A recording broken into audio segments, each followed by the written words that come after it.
Hi, today I'm going to cover how to create a Pareto chart. Now, a Pareto chart is a good visual example of the 80-20 principle or the Pareto principle. And this was named after an Italian economist back in the 19th century. His name was Wilfredo Pareto, and he had noticed that 80% of the land was owned by 20% of the people. And this concept can also apply to many things nowadays. You may hear that 20% of the people own or produce 80% of the wealth, or etc. And usually this principle kind of applies pretty much around the ballpark of 20 to 80, 30 to 70, 40 to 60. But it's very useful concept to kind of understand what items cause most of the effects. So basically 80% of the effects are coming from 20% of the cause of something. So we can use it in maybe like our daily life to see where most of our expenses are going to. So here is an example of a chart that indicates what our expenses are. Maybe these are daily expenses: rent, car payment, groceries, etc. And which items are basically the bulk of all our expenses. And we can see here as we go down the chart here from left to right with our most expensive or most costly expenses, we see that 80% of all our major costs are rent, car payment, and groceries. And so I'll show you how to create this graph in just a minute. Let's go to a new slide. Well, first let's kind of just copy some things here so it would make it a little bit more easy so we don't have to type everything up. I'll just put that over here, and maybe we will put some new amounts. Let's say we'll put an amount there, and let me double click this to kind of auto fit that.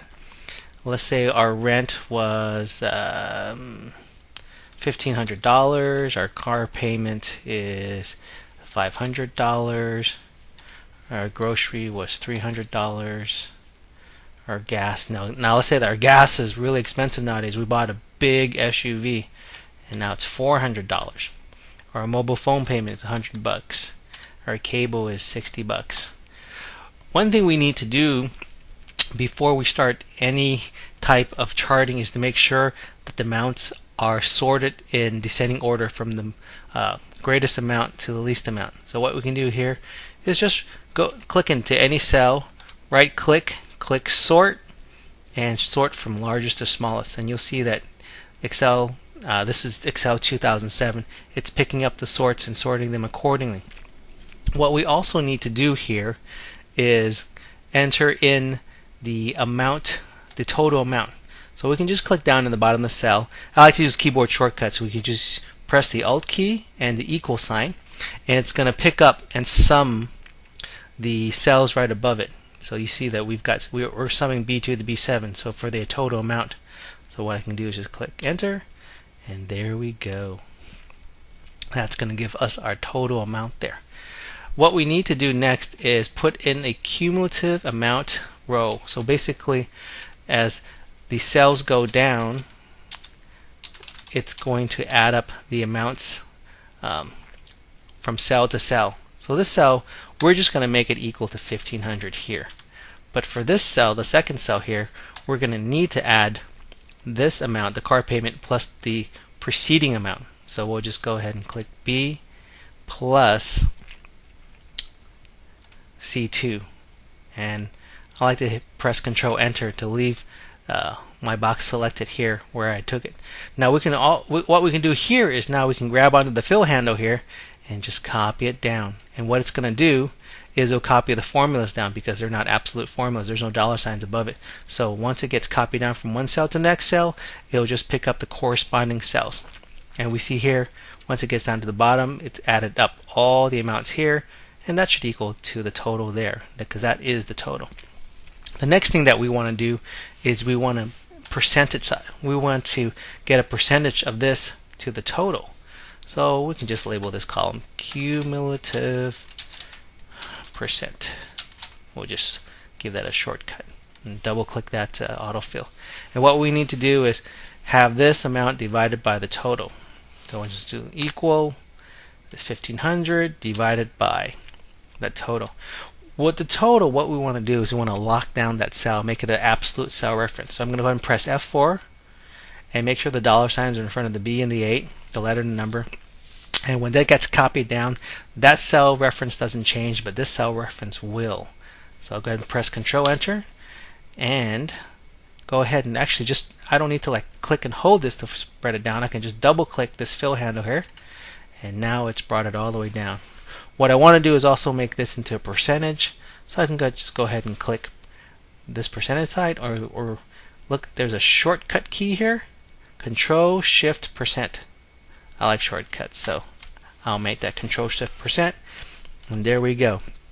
So now we've got our basis for a chart.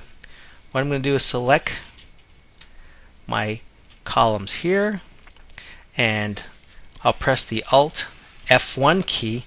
That automatically creates whatever default chart you have in your Excel application within this particular tab. So press Alt F1. We see we have a nice little chart here. So some of the things I can get rid of. I don't need this cumulative amount. So what I'm going to do is right click in the chart and go to select data. Once I select data, I'm just going to remove that cumulative amount. That's something I need for the chart. And once I've gotten that out of the way, click OK. But look, the cumulative percentage is nowhere to be seen because it's a percentage, and these are integers.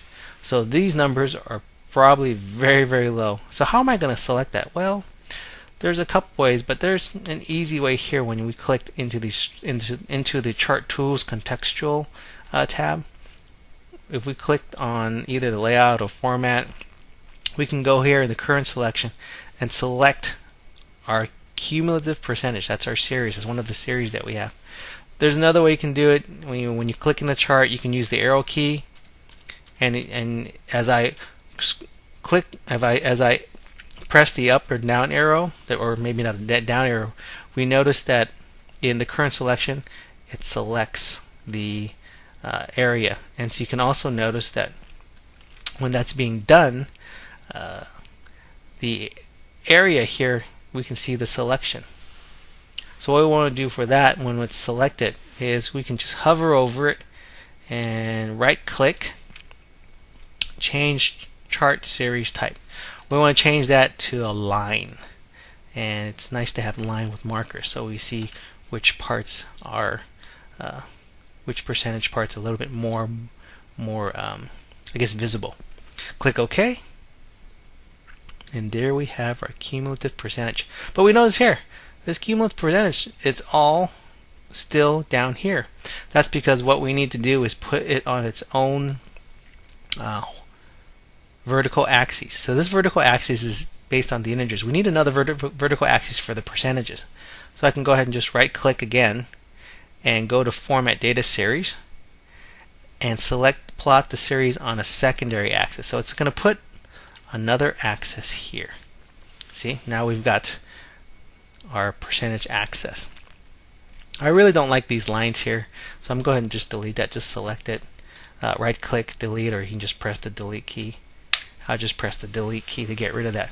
Now we have this nice chart, and it's kind of telling us where about 80% of all our expenses, they're due to rent, car payment, and gas. It just gives you a nice visual cue. And now let's say that we want to kind of have an additional visual cue that just gives us a line where the 80% is. Well, what we can do is we can say, I can put a column here that says 80% marker, and just put 80% here and just copy that down. What I can do is I can select this column, Control C to copy, and here just select anywhere within the chart and Control V to paste, and we see it's put it in there. So it's kind of a nice feature that you can easily copy series of data into the chart without going to the chart. And I like to kind of change this, instead of having those markers there, make that just a straight line. And here we have our 80% marker. So we knew that now we know the cross section between where our expenses hit the 80% is right here. So here's how to create a Pareto chart. Hope that helps. Thanks for watching.